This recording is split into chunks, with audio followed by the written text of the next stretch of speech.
we really want to do this hike. We've heard it's epic. Are the trails clear? And the park ranger said yes, but the park ranger was a liar.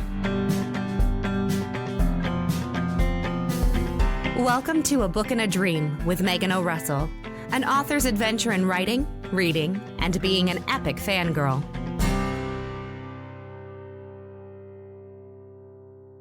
Hello, my name is Megan O'Russell, and welcome to episode 46 of A Book and a Dream. Lately, I've been getting the question a lot, how do you come up with the ideas for your series? And the honest answer is, it's very different depending on the book.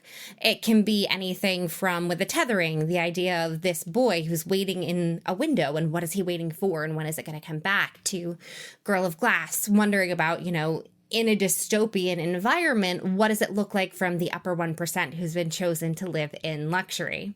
But because the fourth and final book in the Bryant Adams series is due out next month, I wanted to take a moment and tell you the origin story for the tale of Bryant Adams. Now, it's going to sound like I'm getting really off topic for a second, but I swear we are going to loop back around. Now, several years ago, I was living and working up in Alaska with my husband in Denali National Park.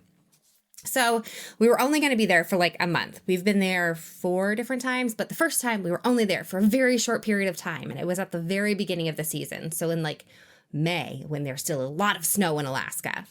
But I love hiking, and I was so scared that there was still going to be snow on the ground when we had to leave, and so I desperately wanted to get as many hikes in as we could, and who cares how bad the weather is. So there was what was supposed to be a 7.5 mile long hike. That was a lie. It was not 7.5 miles long. They even updated the trail signs the next year. But we talked to the rangers, and we were like, hey, we really want to do this hike. We've heard it's epic. Are the trails clear? And the park ranger said yes, but the park ranger was a liar. So we get what we think is halfway into the hike, but it's not halfway into the hike because they lied about how long it was. And there's snow like up to our knees. But at this point, we're like, well, we're halfway done. We should just keep going because, home's on the other side of this trek. It was one way, and then we were going to walk the 2 miles back to town. So we're like, well, we have to go that way because that's home, so we'll just keep going through the snow. But the snow kept going, and the trail kept going because the length of the trail was wrong. And because I have really bad circulation, thanks autoimmune, I started getting frostbite. So we had to stop our hike and build a little emergency fire on the side of the mountain and warm my feet back up so that I didn't lose any toes. And then I also had to shove my little frozen feet up the back of my husband's coat because he's wonderful and loves me anyway, and that's how you know someone really adores you. But anyway, it was awful. So much snow.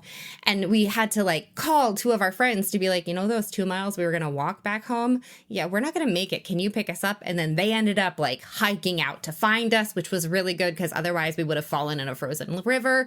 But the frozen river doesn't have much to do with Bryant Adams. So it was this very sort of traumatic adventure. It ended in pizza and beer, though, so it was fine. So fast forward to the next year. We're back in Alaska. We're doing the hike again. And we find the remnants of our emergency fire. Now, we were there for 5 months that summer. So as the vegetation grew, we eventually lost where our emergency fire had been. And we'd be hiking and we'd be like, was it there? I don't think it was there. Was it there? I don't know. The trail seemed a lot longer when it was covered in 2 feet of snow because park rangers are liars. Totally different story, though. Keeping with the fire thing.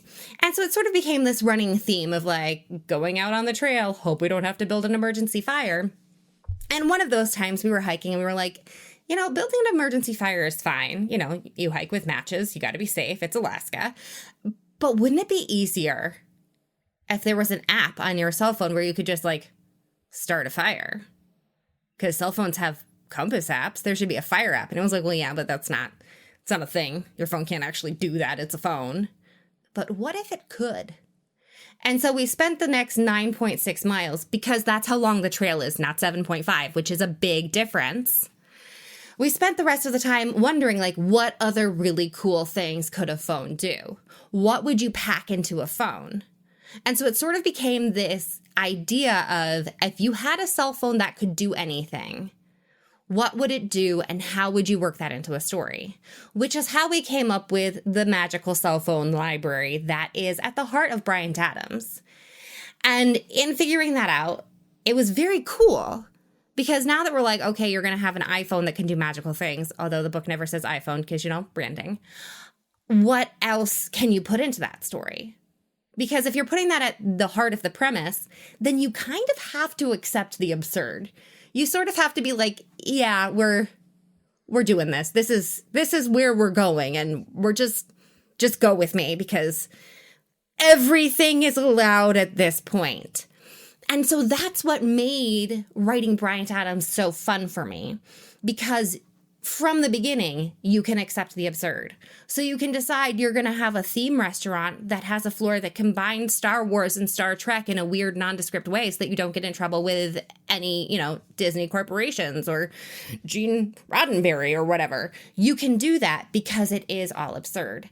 And because I chose to write it in the first person, Brian's stream of consciousness is very like mine.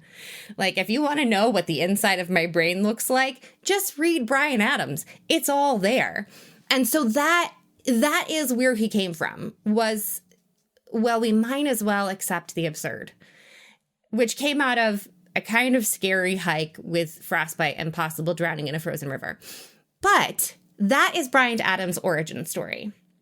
Now, the fourth and final book is due out in a month, which is both terrifying and amazing because it's great to have the series finished, that readers can have the complete tale of Bryan Adams, but it's also really sad to let him go because, he is so much like my inner monologue. It is so fun to write him because it is so freeing, and I can, mention the fact that the technical term for a group of cats is a clouder.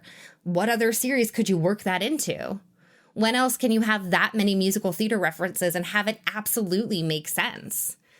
When else can you say stinky cat ass and have people not be like, this is literary hackery, but it works for Bryant. So I'm really going to miss playing in his world.